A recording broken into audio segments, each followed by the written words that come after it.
আরেকটা অনুরোধ রইল, যারা ভক্তবৃন্দ এখানে উপস্থিত আছেন, শ্রী শ্রী রাম ঠাকুর বা রাম দর্শন নিয়ে কোনো প্রশ্ন থাকলে নির্দ্বিধায় প্রশ্নটা করবেন। আমি আবার বলছি, রাম ঠাকুর বা রাম দর্শন নিয়ে যদি কোনো প্রশ্ন থাকে নির্দ্বিধায় সেই প্রশ্নটা করবেন। সনাতনী দর্শনে হাজারটা প্রশ্ন, আমি সেই প্রশ্নের কথা বলিনি। আমি শুধু বলেছি শ্রী শ্রী রাম ঠাকুর বা রাম দর্শন নিয়ে কারো মনে যদি কোনো প্রশ্ন থাকে নির্দ্বিধায় সেই প্রশ্নটা করবেন। করতে যদি সংকোচ বোধ হয় কোথাও থেকে কাগজ সংগ্রহ করে লিখে দিবেন, যেন আপনার মনে থাকা দ্বন্দ্বটা আজকে মিটে যায়, তাও যদি গোবিন্দের কৃপা হয়। কারণ গোবিন্দের কৃপা ভিন্ন মনের দ্বন্দ্ব কখনো বা মনের সংশয় কখনোই নিবারণ হয় না। তাহলে ঠাকুর প্রসঙ্গে শোনার জন্যে আমরা কি সবাই মানসিকভাবে প্রস্তুত? মায়েদেরকে বলছি এবং উপস্থিত ভক্তবৃন্দকে বলছি, আপনাদের অনুমতি পেলে আমি ঠাকুর প্রসঙ্গ শুরু করব। দয়া করে পরস্পরের সাথে পরস্পরে কথা বলবেন না। কথা বলার অনেক সময় পাবেন। যতদিন ঠাকুর আয়ু দিয়েছেন একজন একজনের সাথে দেখা হবে, কথা বলা যাবে। আপনার অনুমতি দিলে আমি শুরু করব।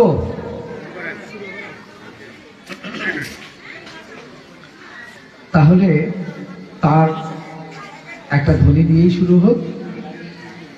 দীন দয়াল পরম দয়াল শ্রী গুরু সত্যনারায়ণ প্রেমানন্দ ভক্তবৃন্দ একবার হরি হরি বলো, হরি হরি বল। জয় রাধে শ্যাম, জয় রাম, জয় রাম, জয় রাম, জয় রাম। গল্প শুনতে আমরা সবাই ভালোবাসি। একটা গল্প দিয়েই শুরু হোক আজকের কথা। এই গল্পটা হচ্ছে 1800 সালের মাঝামাঝি কথা, 1859-60 সালের কথা। তখন এই ভারতবর্ষে বিশাল বিপদের মধ্য দিয়ে যাচ্ছিল আমাদের পূর্বপুরুষদের জীবনযাপন। যারা ইতিহাসের ছাত্র আছেন তারা অনেক ভালো জানেন, তখন নীলকরদের অত্যাচারে আমাদের পূর্বপুরুষদের জীবনযাপন বড় দুর্বিষহ হয়ে যাচ্ছিল।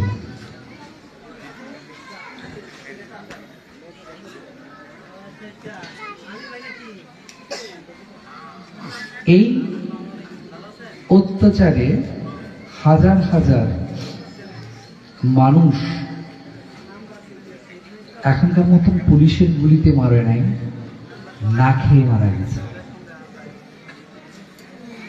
কারণ জোর করে নীল চাষ করা হতো ইস্ট ইন্ডিয়া কোম্পানির মাধ্যমে, এবং তৎকালীন জমিদাররা বাধ্য করতো মানুষদেরকে নীল চাষ করতে। আর নীল চাষ করলেই কি হতো, ধান চাল গম ভুট্টার মতো সেই লাভের মুখ কৃষকরা দেখত না, এবং অনাহারে তাদের দিন যাপন হতো। আমি খুব সংক্ষেপেই কথাটা বলছি, তার ব্যাখ্যা দিতে গেলে বা তৎকালীন ইতিহাসটা বলতে গেলে অনেক বড় হয়ে যাবে। এই অত্যাচারের কথা একসময় যখন ব্রিটিশ সাম্রাজ্যে আলোচিত হতে শুরু করে তৎকালীন সম্ভ্রান্ত ব্যক্তিদের মাধ্যমে, তার প্রধান একটা কারণ জমিদাররা যেমন অত্যাচার করছিল নীল চাষের জন্য, আবার কিছু কিছু জমিদার নীল চাষের বিপক্ষেও ছিল। সেই জমিদারদের মাধ্যমে এবং তৎকালীন কিছু কিছু ভালো মানুষের, শিক্ষিত উচ্চবংশীয় ভালো মানুষের প্রতিবাদের ভাষা, প্রতিবাদের সুরটা এই ভারতবর্ষ থেকে ব্রিটিশ সাম্রাজ্যে গিয়েও পৌঁছে এবং সংসদে এটা নিয়ে তাদের খুব আলোচনা হয়। কি মজার ব্যাপার না?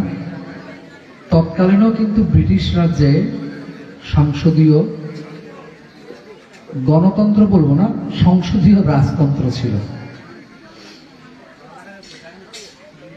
তারপরে সেই সংসদে মিস্টার S.W. সানাত নামে একজনকে প্রধান করে একটা নীল কর কমিশন গঠন করা হয় তদন্ত করার জন্য যে যেই অভিযোগগুলি উঠেছে তার কতটুকু সত্যতা আছে। সেই সংসদীয় কমিটিতে বিশাল বড় কমিটি ছিল, পাত্রী ছিল, নীলের ব্যবসায়ীরা ছিল, নীলের ইন্ডাস্ট্রির মালিকরা ছিল, সাধারণ কৃষক ছিল, কৃষক নেতারা ছিল। বিশাল তদন্ত প্রতিবেদন নিয়ে 1859 সালের শেষের দিকে তিনি আবার ইংল্যান্ডে ফিরে যান। তখন সংসদে উঠে যখন স্পিকার বলল তাকে এই নীল কমিশনের তদন্ত রিপোর্ট পেশ করার জন্য, তখন তিনি উঠে দাঁড়ালেন এতগুলো কাগজ নিয়ে, মানে এত বিশাল ছিল সেই তদন্ত রিপোর্টটা। তিনি উঠে তদন্ত রিপোর্ট পড়ার পরিবর্তে কান্না করতে শুরু করলেন। অর্থাৎ তিনি যে এই মাঠে মাঠে ঘুরে ঘুরে কৃষকদের অত্যাচারের যে দৃশ্য তুলে নিয়ে গেছেন তার ইয়েতে সংসদীয় রিপোর্টে, সেগুলি মাথার মধ্যে চিন্তা আসলে ওনার চোখে জল চলে আসতো।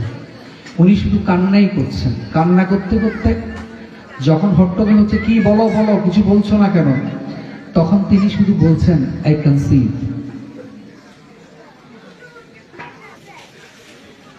এটা বলে আরো জোরে কান্না করে উনি বসে পড়লেন, বলতে পারেননি।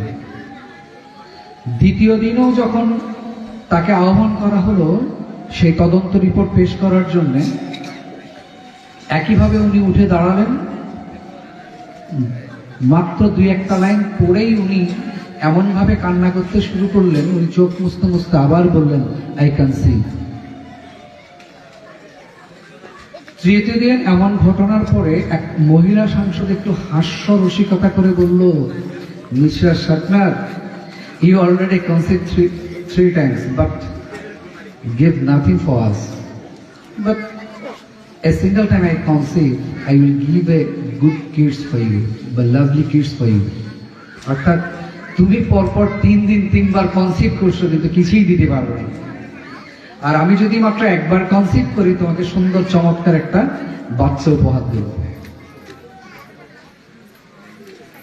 আসলে তখন ইংরেজি অভিধানে কনসিভ শব্দের অর্থ শুধু গর্ভধারণ ছিল।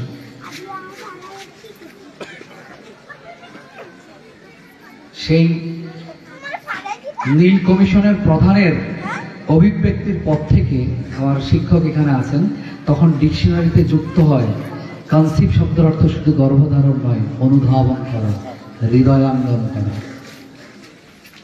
অর্থাৎ তিনি বলতে চেয়েছেন যে আমি অনুধাবন করতে পেরেছি, বলতে পারছি না আবেগজনিত কারণে। তাহলে ঠাকুর প্রসঙ্গ করতে এসে আমি এই কথাটা কেন বললাম? কথাটা এই জন্য বলছি যে যখন যেখানে যেথায় ঠাকুর প্রসঙ্গ হয়, যার যার যেমন সৌভাগ্য হয় ঠাকুর সঙ্গ করার, সৎসঙ্গ করার, তখন আমরা সবাই সেখানে উপস্থিত হই। অনুধাবন করতে পারি কি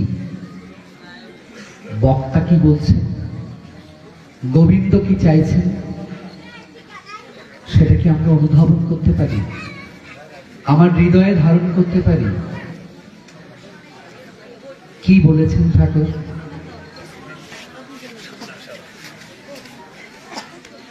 এই অনুধাবন বা হৃদয়াঙ্গম করার বিষয়টার জন্য এই গল্পটা আমি উত্থাপন করেছি। যেমন ধরুন একটা উদাহরণ দিচ্ছি, 18 অধ্যায় গীতা। অনেকেরই অভ্যাস আছে প্রতিদিন অন্তপক্ষে একটা অধ্যায় গীতা পড়েন, কেউ অন্তপক্ষে একটা শ্লোক পড়েন, কেউ কেউ পড়েন না। কিন্তু এই গীতাটা কতটুকু অনুধাবন করেছি আমি? করেছি কি? আমি কি কনসিভ করতে পেরেছি গীতা কি বলেছে ভগবান শ্রীকৃষ্ণ? গীতার 18 অধ্যায় বাদ দিলাম, একদম শেষ অধ্যায়ে গিয়ে ভগবান শ্রীকৃষ্ণ যে কথাটা বলেছেন সেটা যদি আমি অনুধাবন করতে পারি, আমার আর কিছুই লাগে না। এত ধর্মীয় তথ্যের প্রয়োজন হয় না, ধর্ম সবার প্রয়োজন হয় না, ধর্মীয় ব্যাখ্যার প্রয়োজন হয় না। কি বলেছেন ভগবান শ্রীকৃষ্ণ? সর্বে ধর্মান পরিত্যাজ্য মামেকং শরণং ব্রজ অহং তং সর্ব পাপেভ্যো মোক্ষয়িষ্যামি মা শুচি। আমার মাসিমা আমার সাথে সাথে বলছে, জানি না মাসিমা কতটুকু অনুধাবন করেছেন এই কথাটা। সর্বে ধর্মান পরিত্যাজ্য, সকল ধর্ম পরিত্যাগ করে দাও, বা সকল ধর্ম ছেড়ে দাও, সকল ধর্ম ত্যাগ করো। মামেকং শরণং ব্রজ, আমাকে আমারই শরণাপন্ন হও, আমি তোমার সকল পাপ মোচন করিব। একদম পুরো গীতা পড়ে যা যা আপনি অনুধাবন করবেন, সকল অনুধাবনের সার এই শ্লোকটা। সর্বে ধর্মান পরিত্যাজ্য মামেকং শরণং ব্রজ অহং তাং সর্ব পাপেভ্যো মোক্ষয়িষ্যামি মা শুচি। তুমি সকল ধর্ম পরিত্যাগ করিয়া আমারই শরণাপন্ন হও, আমি তোমার সকল পাপ মোচন করব। তাহলে ভগবান শ্রীকৃষ্ণ আপনাকে ধর্ম ত্যাগ করতে বলছে, তাই না?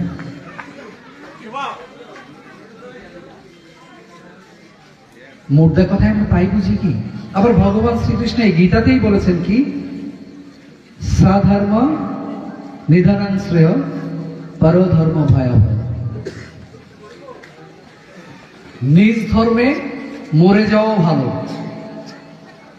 পরধর্মে যাওয়া ছিল। ভগবান শ্রীকৃষ্ণ একবার আমাকে বলল, তুমি ধর্ম ত্যাগ করো, আমার শরণাপন্ন হও। আবার এই ভগবান শ্রীকৃষ্ণ গীতার মাঝামাঝিতেই বলল যে যে ধর্মে আছো সেই ধর্মে যদি মরেও যাও সেটাই শ্রেষ্ঠ। কথাটা দুই রকম হয়ে গেল না?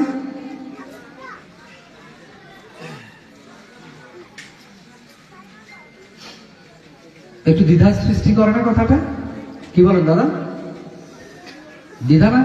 একবার ভগবান শ্রীকৃষ্ণ বলল যে তোমার ধর্মে যদি পালন করতে করতে তুমি মরে যাও, এটাই ভালো।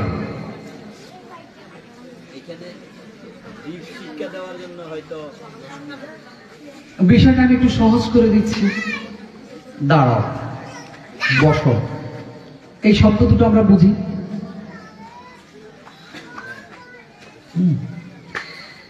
আমি অফিস থেকে ফেরার পথে তোমাকে নিয়ে যাব, আমি যতক্ষণ আসবো না তুমি স্কুল গেটে দাঁড়িয়ে থাকবে।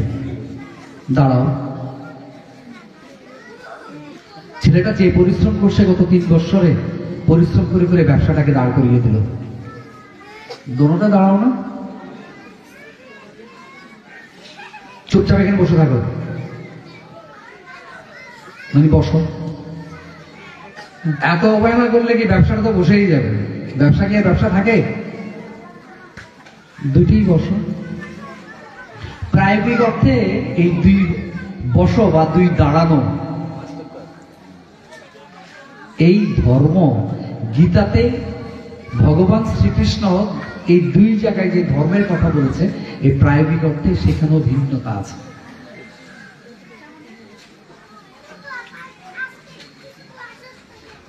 কথাগুলো সহজ হচ্ছে কি? না হলে বলবেন। এই প্রায়োগিক অর্থে আমরা এরকম অনেক শব্দ আছি যে শব্দ একটাই, কিন্তু আমি প্রয়োগ করতে গিয়ে তার মাত্রার ভিন্নতা চলে আসছে। স্বধর্ম নিধনাং শ্রেয়, এখানে ধর্মটা কি?